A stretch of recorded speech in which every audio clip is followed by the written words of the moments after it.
Hello everyone. आज जो हम टॉपिक डिस्कस करने वाले हैं वो है रिगार्डिंग द फॉर्म CHG1 जो कि आप फाइल करते हैं on MCA portal. CHG1 form कौन फाइल करते हैं? CHG1 फॉर्म जो होता है वो फाइल करती है कंपनी या फिर चार्ज होल्डर जैसे कि बैंक्स। कभी कभार क्या होता है कि बैंक्स खुद ही फॉर्म फाइल कर देते हैं और कभी कभार क्या होता है बैंक्स बोलते हैं कंपनीज को कि वो फॉर्म फाइल करें। ये फॉर्म बैंक भी फाइल कर सकता है, बैंक्स या फाइनेंशियल इंस्टीट्यूशंस, या फिर कंपनी भी फाइल कर सकती है। तो ये इधर वे लॉ ने दोनों को पावर दे रखी है, दोनों ही क्रिएट कर सकते हैं चार्ज को। दूसरी चीज़ आती है टाइम लिमिट, कितने टाइम में ये चार्ज क्रिएट करना होता है। अब अगर हम बात करें कुछ टाइम पहले, अब कुछ टाइम पहले मतलब 2019 से पहले अगर चार्ज आप क्रिएट करने जा रहे हैं तो आप 365 डेज तक चार्ज क्रिएट कर सकते हैं। जैसे सपोज फॉर एग्जांपल आपने आपने एग्रीमेंट करा, लोन एग्रीमेंट करा विद द बैंक, तो आप उस लोन एग्रीमेंट के एग्जीक्यूट होने के बाद आप 1 साल तक CHG1 फॉर्म फाइल कर सकते थे after paying a certain penalties. तो एक स्लैब था, आप विद पेनल्टी वो फॉर्म फाइल कर सकते थे।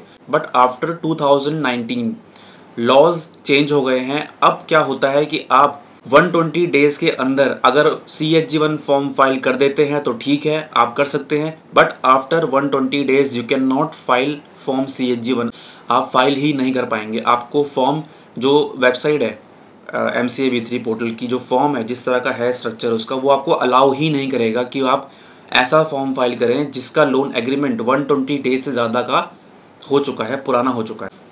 It becomes really very important कि आप विद इन ड्यू टाइम आप इस फॉर्म को फाइल करें, क्योंकि बाद में ऑडिट वगैरह में ये चीज़ अगर पकड़ी जाती है तो कंपनी के ऊपर क्वेश्चनिंग होती है कि कंपनी ने ये फॉर्म क्यों टाइमली फाइल नहीं किया।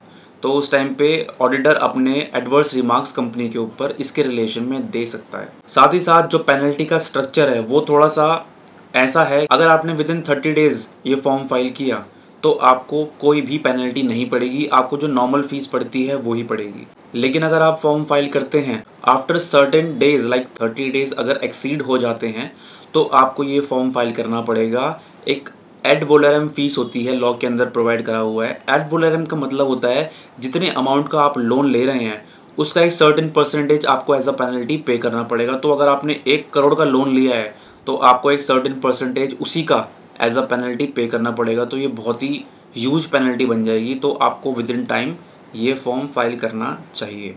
अब इस फॉर्म को हम प्रैक्टिकली देखते हैं कि ये फॉर्म प्रैक्टिकली फाइल करना कैसे है। ये जो पोर्टल आपको दिख रहा है MCA V3 पोर्टल का, यहाँ पर ये फॉर्म फाइल होता है। पहले आपको एक अकाउंट क्रिएट करना है अपना, उसके बाद आप इसको लॉगिन करके फॉर्म को फाइल करेंगे। मेरा अकाउंट ऑलरेडी क्रिएटेड है तो मैं लॉगिन करूँगा इस अकाउंट को। इस पोर्टल पे आने के बाद आपको जाना है MCA सर्विसेज पे, कंपनी ई फाइलिंग, देन आप जाएंगे चार्ज मैनेजमेंट में। यहाँ पर आपको CHG1 दिखेगा, आपको इस फॉर्म पे क्लिक करना है। अब अगर मैं रैंडम किसी कंपनी का यहाँ पर सिन डालूँ, जैसे यहाँ पर फॉर्म ओपन हुआ है, तो सबसे पहले आपको उस कंपनी का सिन डालना है जिस कंपनी के रिलेशन में आप ये फॉर्म फाइल करने जा रहे हैं। सपोज फॉर एग्जांपल मैं सिन डालता हूँ ये वाला, तो ये कंपनी का नाम प्रीफिल ले लेगा। देन आपको यहाँ पर सिलेक्ट करना है कि आप चार्ज फ्रेश क्रिएट कर रहे हैं या फिर कोई ऑलरेडी चार्ज है जिसके रिलेशन में आप मॉडिफिकेशन फाइल कर रहे हैं। तो हमारा केस क्या है? हमारा केस है क्रिएशन का, तो आप क्रिएशन पे क्लिक करेंगे। फिर यहाँ पूछता है कि आप एप्लीकेंट कौन है, जो फॉर्म फाइल कर रहा है वो कंपनी है या चार्ज होल्डर। चार्ज होल्डर मतलब कोई बैंक या फाइनेंशियल इंस्टीट्यूशन, बट हमारे केस में क्या है, हम कंपनी है, तो हम कंपनी के केस में कंपनी का रेडियो बटन क्लिक करेंगे। देन यहाँ पर डेट्स पूछता है किस दिन ये चार्ज क्रिएट हुआ है, तो हम अगर फॉर एग्जांपल डेट डालते हैं आज की। देन यहाँ पर नेचर पूछता है कि आप किसके थ्रू ये जो चार्ज है क्रिएट हो रहा है, तो हम लिखेंगे loan agreement, dated for example 24/7/2025। Then यहाँ पर चार्ज क्रिएट आउटसाइड हुआ है या नहीं हुआ है, आप नो कर देंगे या यस करेंगे, वट एवर जो इन्फॉर्मेशन आपकी है अकॉर्डिंगली आप यहाँ डालेंगे। यहाँ पूछता है अब कि टाइप ऑफ चार्ज क्या है, आपका चार्ज किसके ऊपर क्रिएट हो रहा है। आपने जो लोन लिया है बैंक से या फैसिलिटी ली है, वट एवर ली है, जो भी चीज़ ली है, उसके रिलेशन में आपने एज अ सिक्योरिटी क्या चीज़ दे रखी है। फॉर एग्जांपल रेजिडेंशियल प्रॉपर्टी पे हमने चार्ज क्रिएट करा है और उसके रिलेशन में हमने एक लोन लिया है। तो अगर हम फॉर्म को इस तरह से देखें तो आगे फॉर्म अकॉर्डिंगली खुलेगा। फिर अब यहाँ पूछता है कंसोर्टियम फाइनेंस इंक्लूड इन्वॉल्व है या नहीं है, तो कंसोर्टियम मतलब होता है ग्रुप ऑफ फाइनेंशियल इंस्टीट्यूशंस होते हैं, तो हमारे केस में ग्रुप इन्वॉल्व नहीं है, हम यहाँ पर नो क्लिक करेंगे। वैसे ही कोई जॉइंट चार्ज होल्डर है, कोई जॉइंटली आपको लोन दे रहा है, तो ये भी इन्वॉल्व नहीं है, नो करेंगे। अगर आपका हुआ केस में, इस केस में तो आप यहाँ पर इन्फॉर्मेशन डालेंगे सारे बैंक्स की।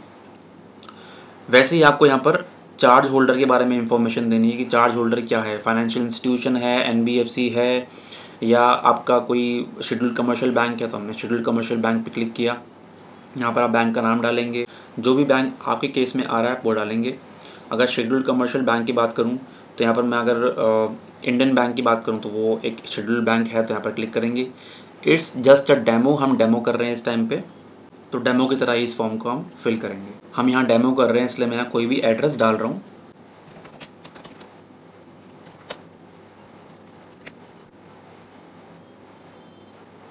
अगेन मैं जस्ट डेमो कर रहा हूँ because I don't have the information of all the information of the bank. इस पर आप नेक्स्ट पे क्लिक करा तो ये फॉर्म आगे ओपन हो गया है। फिर यहाँ पर आप अमाउंट डालेंगे, कितने अमाउंट का आपने लोन लिया है। फॉर एग्जांपल 1 करोड़ का अमाउंट डालता हूँ इसमें, तो ये 1 करोड़ का अमाउंट आ गया है। उसके बाद आपको यहाँ पर इंफॉर्मेशन डालनी है अपने चार्ज के रिलेशन में, तो सारी चीज़ें आपको यहाँ पर सिलेक्ट करनी है। रेट ऑफ इंटरेस्ट, और यहाँ पर जहाँ पे स्टार मार्क हो रखा है आपको वही मैंडेटरीली फिल करना है। बाकी इन्फॉर्मेशन आपकी मर्ज़ी है, आप फाइल करें, फिल करें वो या ना करें। बाकी बैंक पे भी डिपेंड करता है कि बैंक वो आपको इंसिस्ट करता है कि नहीं करता कि आप वो इन्फॉर्मेशन वहाँ डालें या ना डालें। सो अगर मैं यहाँ पर डालूँ 12% फॉर एग्जांपल, यहाँ 60 डाल दूँ 60 मंथ्स के अंदर, यहाँ डाल दूँ as per sanction letter. Okay mandatory तो है नहीं आई थिंक।